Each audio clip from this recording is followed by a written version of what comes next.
Subscribe my channel and press the bell icon to never miss any notification. तो कोई भी owner ये नहीं चाहेगा कि उसका प्रोडक्ट वापस आए या उसके खिलाफ कोई एक्शन ली जाए। तो इसकी वजह से जितनी भी गाइडलाइंस है एज पर एफडीए टीजीए ये सब उसे फॉलो करनी पड़ती है और उसे सारे रिकॉर्ड मेंटेन करने पड़ते हैं। तो सबसे पहले किसी भी ऑर्गेनाइजेशन के ओनर का काम है कि जितने भी उसके साथ में काम करने वाले एम्प्लॉयज़ हैं, उसके बाद वेंडर्स है, उसके बाद सप्लायर्स है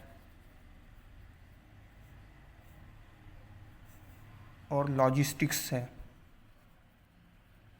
और डिलीवरी वाले हैं, इन सब लोगों को कंपल्सरीली उसने जीडीपी ट्रेनिंग देना है।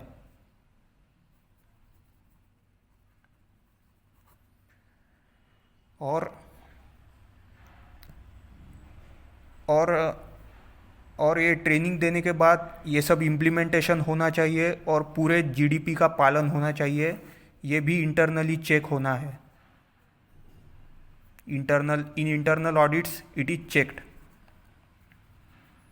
Weather this all this persons are following GDP और नॉट। ये सब लोग किस हिसाब से तय किए गए हैं, क्योंकि इनका डायरेक्ट प्रोडक्ट के साथ कांटेक्ट है।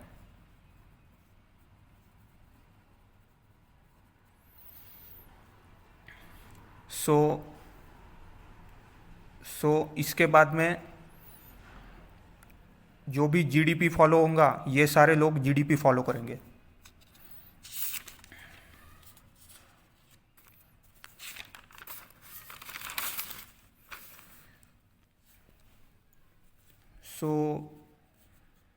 सो एक बार हम देख लेते हैं कि जीडीपी सबसे ज़्यादा नेसेसरी किसके लिए है। जीडीपी नेसेसरी है कि रिस्क जो है प्रोडक्ट की उसका मिनिमाइजेशन होगा।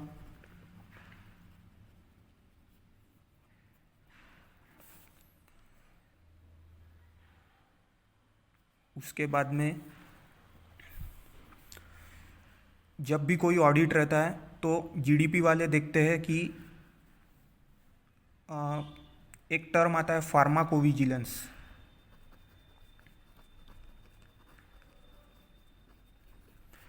तो ये फार्माकोविजिलेंस जो है मतलब आफ्टर मार्केट स्टडी जो है, आफ्टर मार्केट स्टडी का आपके पास क्या रिकॉर्ड है ये देखा जाता है। उसके बाद में एडवर्स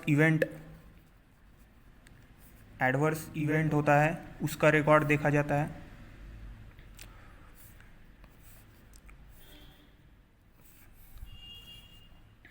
उसके बाद में कापा देखा जाता है, corrective and preventive action.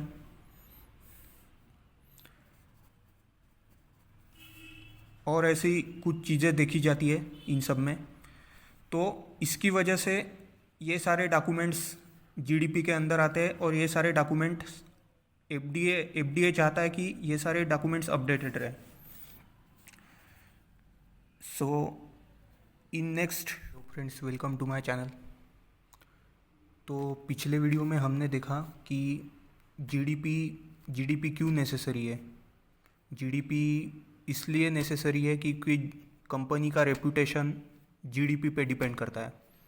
Because in pharma we have number of audits and these audits have crucial points. There are crucial points regarding documents, क्योंकि डॉक्यूमेंट ही ऐसी चीज़ है जो हर बार दिखती है। तो डॉक्यूमेंट सही होना चाहिए, उसके लिए good documentation practice is must. So good documentation practice follow होनी चाहिए 101%। तो इसके लिए इंटरनल ऑडिट करके एक पार्ट है। इंटरनल ऑडिट अभी हम सब देखते हैं किसी भी कंपनी में, फार्मा कंपनी नहीं, कोई भी कंपनी में ऑडिट होता है तो उससे पहले कंपनी का खुद का ऑडिट होता है जिसे हम इंटरनल ऑडिट कहते हैं। तो उसी तरह से जीएमपी में भी इंटरनल ऑडिट होता है, गुड मैन्युफैक्चरिंग प्रैक्टिसेस में। तो internal audit internal audit regarding GDP, इसमें कंप्लायंस इम्प्रूव होता है। उसके बाद में प्रोडक्ट रिस्क रिडक्शन, मतलब जो रिस्क रहती है कि अपना प्रोडक्ट मार्केट में फेल हो वगैरह, ये सब कम हो जाती है। उसके बाद में कंटिन्यूअस इम्प्रूवमेंट ऑडिट से हमको पता चलता है कि खामियां क्या है, तो इसकी वजह से हम फर्दर इम्प्रूवमेंट कर सकते हैं। और पीक्यूएस जो फार्मा क्वालिटी सिस्टम है, वो उसका इफ़ेक्टिवनेस ये इंश्योर करता है। तो इंटरनल ऑडिट जो होता है, इंटरनल ऑडिट में कौन कौन पार्टिसिपेट होना चाहिए, मैंने पहले भी बताया था।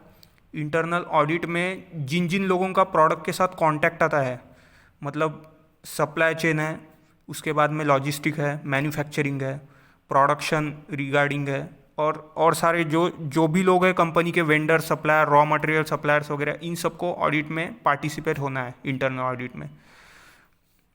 उसके बाद में उनका ट्रेनिंग भी होना चाहिए, उनका जीएमपी मॉनिटरिंग भी होना चाहिए, issue identification as per data integrity. अगर इसमें कोई इशू आता है, रॉ मटेरियल में आता है वगैरह, ये सब डाटा इंटीग्रिटी के हिसाब से, मतलब अगर कोई बिल वगैरह में कुछ प्रॉब्लम है या कोई कॉम्प्लाइज नहीं करता है, तो ये सब डाटा इंटीग्रिटी से ये सब इशू आइडेंटिफाई करने हैं। तो ये सारी चीज़ें, ये सारे डॉक्यूमेंट सब कौन चेक करता है? एफडीए, टीजीए, जो भी ऑडिट होते हैं वो सब रिगार्डिंग डॉक्यूमेंट चेक करते हैं कि ये सब जो लोग आपके यहाँ पे काम रिलेटेड, प्रोडक्ट रिलेटेड काम करते हैं, इनका जीएमपी का इनका जीडीपी का ट्रेनिंग हुआ है नहीं। इसके बाद में मॉनिटरिंग वगैरह, ये सब सारी चीज़ें चेक की जाती है। उसके बाद में जीडीपी रिकॉर्ड्स। तो जीडीपी में किसी भी ऑडिट में कुछ भी रहे, कहीं पे भी ये सारे रिकॉर्ड्स चेक होते हैं, और ये सारे रिकॉर्ड्स अप टू डेट होने चाहिए। उसमें सेल्फ इंस्पेक्शन चेकलिस्ट, एक चेकलिस्ट रहती है सेल्फ इंस्पेक्शन की। जैसे कहीं कहीं पे क्लीनिंग वगैरह का काम होता है, तो क्लीनिंग वगैरह के काम में चेकलिस्ट भरी जाती है, तो चेकलिस्ट क्लीनिंग वाले लोग खुद भरते हैं, तो करके उसे सेल्फ इंस्पेक्शन चेकलिस्ट का है। उसके बाद में batch records, batch manufacturing record, batch packaging records, CAPA corrective and preventive action, bills, जो भी बिल्स है, केमिकल बिल्स, प्रोडक्ट बिल्स। उसके बाद में क्लिनिकल स्टडी रिकॉर्ड्स, जो प्रोडक्ट आपका है उसकी क्लिनिकल स्टडी वगैरह कुछ हुई होंगी तो उसके records. Cold chain reports, climate testing records, stability वगैरह रिलेटेड जो भी रिकॉर्ड है वो सब आते हैं। और कंप्लेंट हैंडलिंग मॉनिटरिंग, अगर किसी पार्टी को आपका माल जा रहा है और उसकी कंप्लेंट आती है, तो आपने किस तरह से कंप्लेंट को मॉनिटर किया, उसके रिलेटेड कुछ डॉक्यूमेंट्स वगैरह। सीओए, सर्टिफिकेट ऑफ एनालिसिस, आपके प्रोडक्ट का सर्टिफिकेट ऑफ एनालिसिस जो फार्मा में बेहद इंपॉर्टेंट है। Certificate of compliance. उसके बाद में स्टोरेज एंड डिलीवरी रिकॉर्ड्स और डिस्ट्रीब्यूशन रिकॉर्ड्स। अभी स्टोरेज एंड डिलीवरी रिकॉर्ड्स,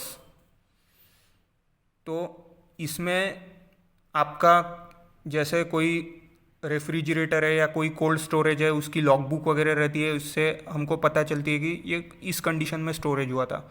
और डिस्ट्रीब्यूशन रिकॉर्ड्स, उसके बाद में लॉगबुक्स, नोटबुक्स, इंसिडेंट रिपोर्ट्स, जो भी इंसिडेंट है, अगर कोई हजार्डस इंसिडेंट है, कुछ भी है, तो उसका रिपोर्ट जा रहा है या नहीं। उसके बाद में लेबल्स में सभी लेबल्स आते हैं, अप्रूव्ड लेबल्स भी आते हैं, प्रोडक्ट लेबल्स भी आते हैं। नॉन कन्फर्मेंसेस, अगर कोई चीज़ नॉन कन्फर्मेंसेस मतलब आउट ऑफ स्पेसिफिकेशन जा रही है, तो उसके हिसाब से नॉन कन्फर्मेंसेस आता है। उसके बाद में पॉलिसीज़, एम्प्लॉय ट्रेनिंग और अप्रूवल्स वगैरह regarding documents, QMS, quality management system के रिलेटेड जितने भी डॉक्यूमेंट्स है। उसके बाद में recall policies, adverse event reporting और सोर्स सप्लायर्स एंड सोर्सेस और सप्लाई टेस्टिंग मॉनिटरिंग। तो रिकॉल पॉलिसीज, अगर प्रोडक्ट रिकॉल आ रहा है तो उसकी क्या पॉलिसीज़ है, कंपनी की खुद की पॉलिसीज़ रहती है। उसके बाद में एडवर्स इवेंट कुछ भी रहा तो उसका रिपोर्टिंग। उसके बाद में सोर्स सप्लायर, जैसे रॉ मटेरियल सप्लायर है, उसका टेस्टिंग के डॉक्यूमेंट्स मतलब रॉ मटेरियल का COA वगैरह है वो सब, उसके बाद में SOP, और उसके बाद में टेस्ट मेथड्स क्या है, जैसे कोई इंजेक्शन की टेस्ट मेथड है उसका वैलिडेशन, और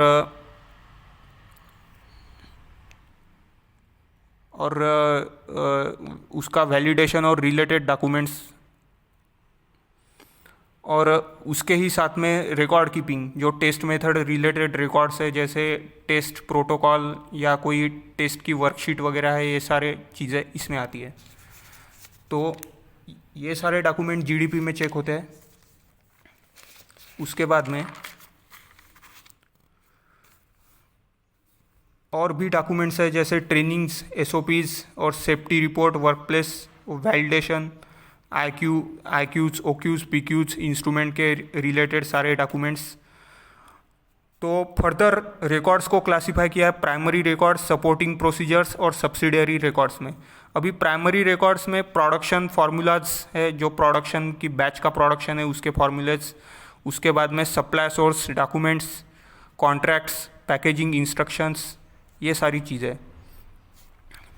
और सपोर्टिंग प्रोसीजर्स में SOPs और इंस्ट्रक्शंस है। उसके बाद में सब्सिडियरी रिकॉर्ड्स में कैलिब्रेशन रीडिंग्स, जो मंथली कैलिब्रेशन होता है 3 मंथ से होता है, 6 मंथ से होता है, उसके रिपोर्ट, प्रिंट आउट्स वगैरह जो होते हैं सब्सिडियरी रिकॉर्ड्स, मतलब जो प्रिंट आउट आती है, एक आधा बैकअप वगैरह निकल के आता है उसकी प्रिंट आउट्स, ये सारा GMP के हिसाब से जो काम हो रहा है उसके सारे रिकॉर्ड्स। सपोर्टिंग में आता है SOPs और इंस्ट्रक्शंस, और ये आता है सप्लाई, प्राइमरी में आता है प्रोडक्शन के फॉर्मूले, सप्लाई सोर्स डॉक्यूमेंट्स, कॉन्ट्रैक्ट्स और पैकेजिंग इंस्ट्रक्शन वगैरह, ये सारी चीज़ें रिकॉर्ड्स में आती है। ठीक है, अगर वीडियो पसंद आए तो लाइक कीजिए, शेयर कीजिए, सब्सक्राइब कीजिए ताकि मैं आगे और बना सकूँ। ठीक है, थैंक्स।